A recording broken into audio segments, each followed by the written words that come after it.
Yan, nakita niyo sila. Rico!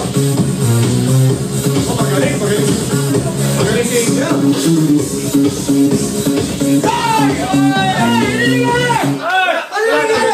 Wala na agad yun. Wala na agad yun. Kakaupo ko lang eh.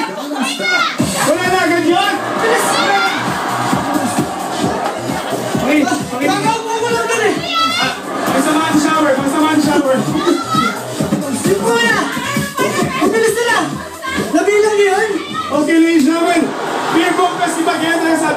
Actually, sa Pilipinas, ang Oktoberfest po, naliligo talaga ng beer. Oo. Diba? Naliligo ng beer. Sa pamilya po, naliligo ng beer. Naliligo din ang beer. And the winner is... Miss Angel! What is the picture? It's Angel! Record yata, record, no? Ang bilis, Angel. Nagsemtina tayo. Kakaupo ko lang eh. Thank you, Miss Angel. Okay. Thank you very much, Miss Angel. Once again, ladies and gentlemen, this is our Oktoberfest Beer Pong Festival. Dito lang mo sa Labat Pamilya. Okay.